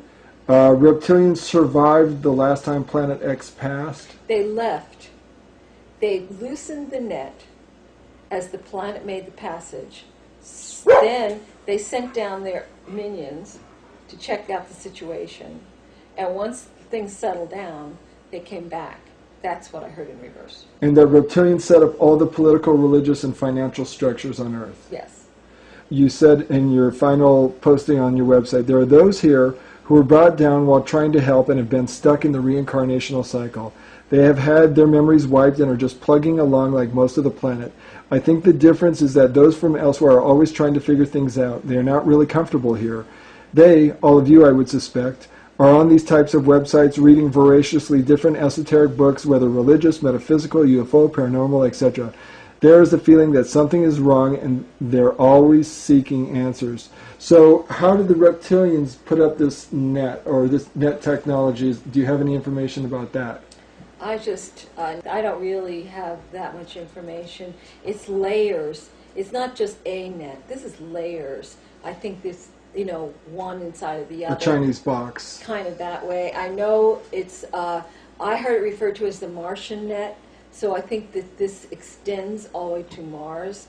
And I know that they use wormholes and portals in order to transport body parts and what have you from energy points here, probably portals or energy centers, which are there connected to wormholes. They use those to transport to Mars and to Orion.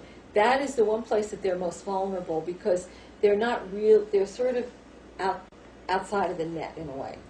So they were furious when I heard that, and I talked about it to the recorder, by the way. Now, you say reptilians want to keep us endlessly shut down, fighting amongst ourselves. How does that help them? Well, we never turn around to see who's creating the mess. And we just keep fighting each other. And you also said we cannot create our own reality right now because we are inside the matrix of the net. Mm-hmm. Does that give you a hopeless feeling, or what can we do if we can't create our own reality right now? Well, I don't have a hopeless feeling because it's still changing. If I thought this was going to go on forever, because I know what their agenda was. Their future agenda was to microchip everybody, to have certain people set aside as slaves, the rest were in concentration camps and as a constant food source. And then they would probably alter the environment so that it would be comfortable for them because they're blind in the sunlight, can't see in the sunlight. So that would have been our future, a total slave, lockdown slave planet. Now, if I didn't know that Planet X was coming in to shred the net, being sent by God, the Creator, and if I didn't know that this whole reality was changing, I probably wouldn't be able to get out of bed in the morning because it would be so depressing. But as it is, I am very, very hopeful that this is going to change, and we're going to be rescued from this mess. What if the fourth dimension, the lower astral, was someplace in the solar system, physical frequency we couldn't see, like on Mars or on Venus? Do you think that's possible? Well, I think that you can't see them on, like the fourth dimension is on Mars. There probably is a fourth dimension all over, just like three dimensions. And they operate on Mars in the fourth dimension. They're not physically there on the planet. They're there interdimensionally, I believe. So when you talk about spirit people leaving their bodies, being propelled and dumped on their way out, you said they've bumped their heads on the net. Mm-hmm. What do you mean by that? Well, when they try to get out of your body, it's like a Faraday cage. And when Robert Monroe was put into a Faraday cage, he could astral travel. But in the Faraday cage, when he got out of his body, he would hit that, and his astral body could not go through the Faraday cage, which was electrified. And this is what's happened. And what happens is they may project out to a certain point if they're pretty aware, and then they'll hit the barrier, and then they'll just be accosted, surrounded, taken away. Robert Monroe also mentions loosh. How is that important in understanding this phenomena? Well, they regularly they're parasitic as well as eating astral flesh and sometimes physical flesh. They are parasitic, so they ingest energy through while people are sleeping or meditating or in a restful state. If you feel a vibration, like in a certain body part or on your face, just like a light tingly, then somebody's sucking your energy. You can feel it in different areas. Usually it's around a chakra or a major organ, because that's where most of the energy is housed. And so they'll be feeding on you. And I've heard them talk about, waiting for somebody to go to sleep so they'll feed on them. You've also talked about reptilians can take good astral people and through reincarnation can force them back into the cycle of the net. Mm-hmm. Yeah, they do. Is this from the reverse speech that you hear this, or the EVP? I don't think I've heard that through reverse speech. I think I heard that through other information. So I can't say, but I know that they call it recycling, when they cycle somebody back into the game, into the physical world. After all, this is where children are brought in. The other planes, they don't have children. They can't have children on the lower astral.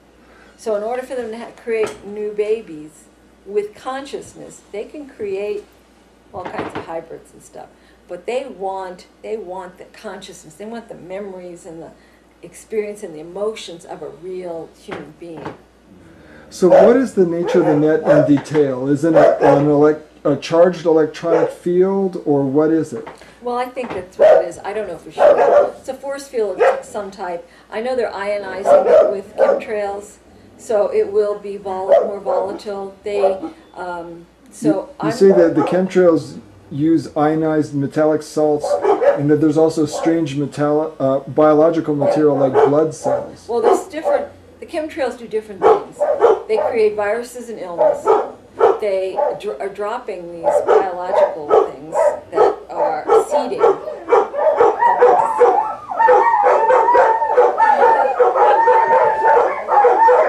It's a soul fest.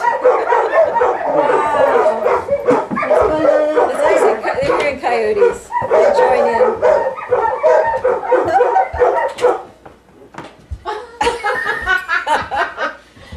They get apparently they're a little adverse to cameras. They get self-conscious when you look at them. You don't like the cameras? They heard the owl. They heard the owl. So let's talk about chemtrails again. The chemtrails, from what I understand, again, it's hard for me to get real technical information from reverse speaking because I'm not that good at it. The biological organisms are for seeding people. They want to get as many people seeded as possible before they leave. So they're dropping these biological, it's seeds of their own kind. That's what I understand. Then there's the viruses and things that they will, I've heard Cheney saying reverse, there's too many of them douse the air. So they're trying to make us sick through chemtrails. And they're ionizing the net. They want to set this net on fire. They're going to use probably HARP to get it going. And that's to help charge it so it becomes more volatile. That's what I believe. Can the net produce holograms and screened images? Oh, I believe so. What happens if an ET Alliance ship is brought down within the net? They're screwed. Yeah, they're screwed. They're what are we doing here? That's what happened to all of us, I can guarantee you. So, as far as Mars and the reptilians, you said the net emanates from Mars? It's part Mars is involved. I don't know if they own Mars. They own that planet. And it could be that it emanates from there, but I'm not sure if the net is part of Mars. I don't know if it surrounds Mars or not. Is it possible that reptilians exist on the surface of Mars but in another frequency? Yes. You also mentioned that on Mars there have been photographs of glass tunnels. Mm-hmm. Is that accurate? Have you? I only know that from seeing the photographs. I know they have underground. They're underground. They have huge bases there. And what else do they have going on Mars? Well, that's where they take a lot of the people that die, and that's where they kill them again. and they have huge meat lockers there. And that's where the ship will stop on its way out to pick up more meat. These animals, these lizards have just voracious appetites. Voracious. They use a lot of meat. Now, regarding the reptilians, you've said, we've been handed belief systems, political and religious, which have been used to great advantage by this group to promote dissension, hatred, bigotry, and cause war. War has created benefits for this group on every level, but primarily it is a feast, as the fallen soldier, young, healthy, and filled with adrenaline and fear, is the favorite food source of this group. Once on the other side, the soldier is again faced with his death, and this time at the hands of leering reptiles mocking his sacrifice for a patriotic cause. Within the last few years, we have had an invasion of perhaps tens of thousands or even more of these new arrivals. Most of these are clone beings with no compassion whatsoever. They were given an extra Y chromosome in order to be more aggressive. I would say that this group is virtually all male, and in the past I have spoken to some of these entities who have been born naturally as well as females of their species, and it seems now the male cloned reptilians are dominating the interdimensional world. This started happening in September 2004, you say, where these large numbers started coming from Orion. How can reptilians play with the mind of a human? How can they mind hack to find out what scares us? They have specialists. They're specialists in all different fields. Not all of them, they don't all read minds. They have specialists that read minds. They have others they have labs where they work on their technologies to do different things. They had a whole group that really perfected the near-death experience. I mean, because in the past it wasn't called upon that often how many people were resuscitated, not very many. So it was just in recent times. So they put forth a great effort to be able to create this whole thing so that we're having this now. We have millions of people having this experience. They have specialists. They have just the minions. They have the soldiers, the workers. You know, they just have. It's very structured, just kind of like here. And are reptilians stealing fetuses from human mothers? Oh yeah. For what purpose? They eat them. Well, now, there's two purposes. If they're just human, they're food. If they're hybrids, if they're Pleiadian, they're trying to get Pleiadian hybridization. They want Pleiadian DNA badly. That's why with my friend who's a Pleiadian, he's raped continuously. They have told me they have hundreds of his offspring, hundreds, that they have created because they want that genetic material. Now, when humans kill each other, you say the reptilians feast. They wait. They told me you make war, we plan the wars, you fight, and we dine. And I have a reversal that says in World War II, when Bush was talking to the war vets, he says, we ate so many then we hiccuped. This is why we have war. Strictly, well, there's different reasons. They can make money and it's control, but it's mainly to eat. So do they instigate murders as well? Oh, yeah. So there was a case that you and Ted investigated back in 94, 95 involving a man who claimed to have killed people under the influence of aliens. I think his name is Moody. I guarantee you he was telling the truth. At the time, you know, I wasn't sure. But he said aliens influenced him to kill those women. No doubt about it. I believe him now 100%. Of course, he did it, you know. Now, whether he was insane, you know, they can try to influence you, but there still has to be a certain amount of participation. But on the other hand, you have mothers drowning their children in bathtubs or throwing them from bridges or sawing their arms off. This is somebody whose mind has been completely taken over. So you say reptilians love making the victims terrified. Why? Because they ingest that energy. It's louche. They absorb the fear, energy of fear. Yes. And reptilians are very aggressive and threatening, and they use rape, and they're geneticists and mind manipulators. How is it they've been able to become so adept at so many different things to be so effectual over human beings? We're their life. They have no life without us. We're everything to them. They consider It's their survival. It's for their survival. We are it for them. They have no life without us. That's why they're so terrified of what's coming.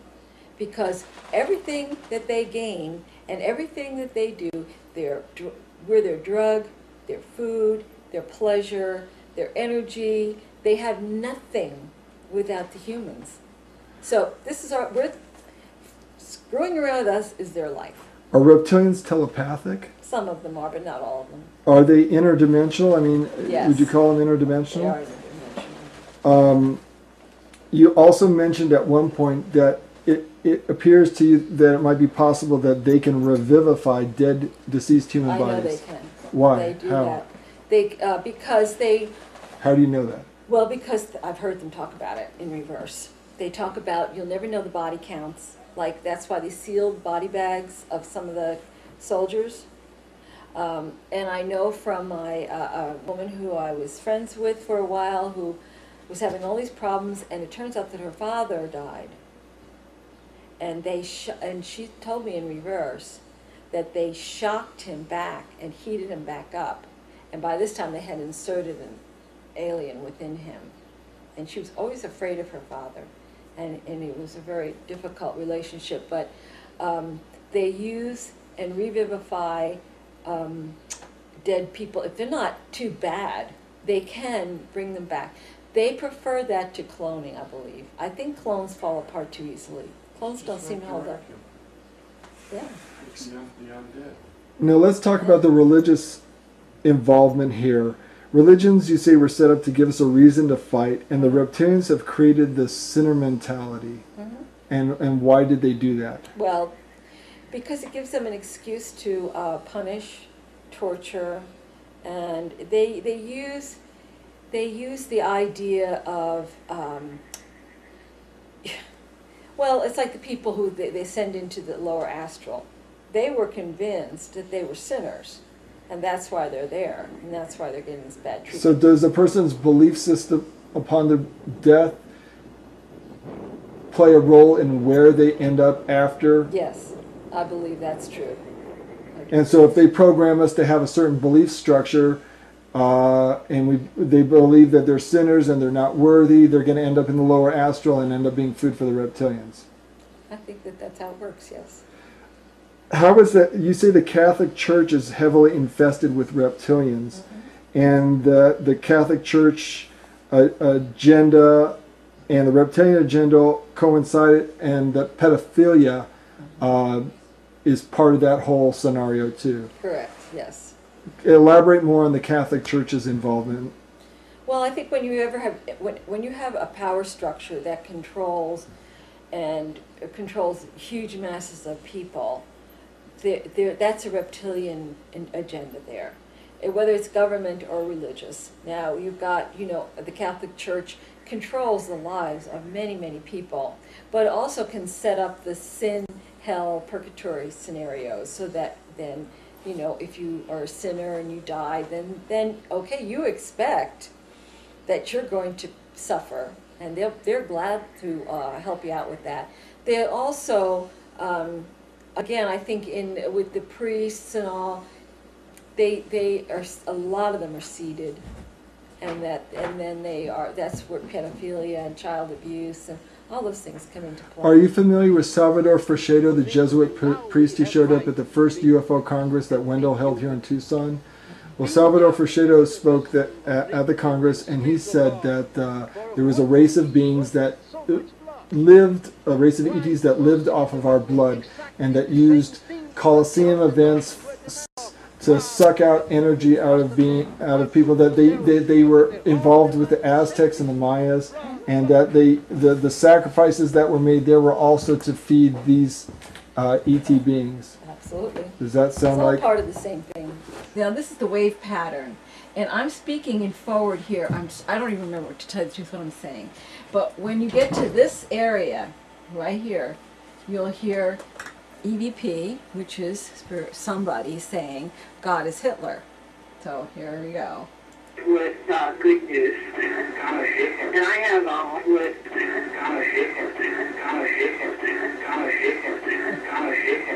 God is Hitler.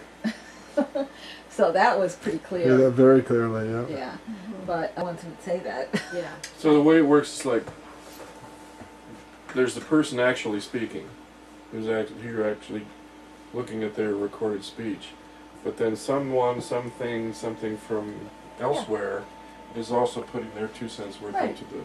Yeah, that. Or maybe not. Maybe it'll be. Maybe it will be just as physical as this. Nick, what do you think about Peggy's research? I think it has a lot of validity. Unfortunately, it's sort of subjective. Peggy spent thousands of hours listening, so you have to give her credit for what she's done. Yeah, no, it's there. There's too many people in reverse speech saying the similar things. As far as the exact details, I think that's open. But I think it's a potential science that by the time people figure it out, it's probably going to be too late. Right. Well, other people. So it's a science of the last days. Yeah, I guess you could say that.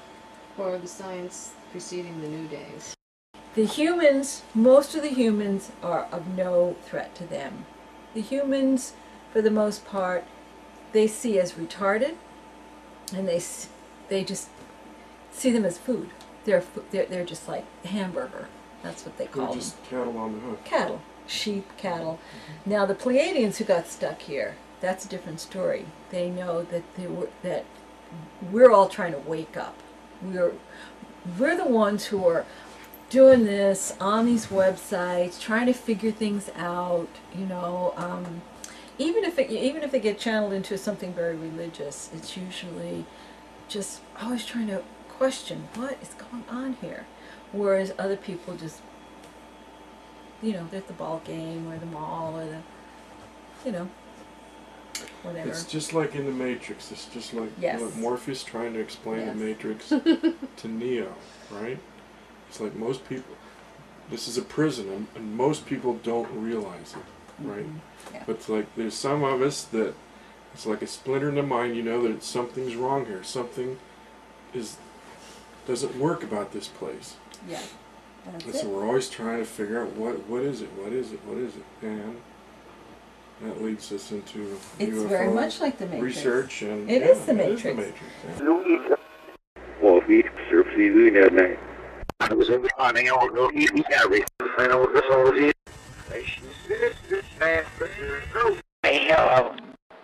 I know the light in the heat moves her out first. And then that's what we keep in the off the wall room. Higher than the world. Crazy, what he got. They got you the fish. Yeah, we there. The night I was out there. Now, for the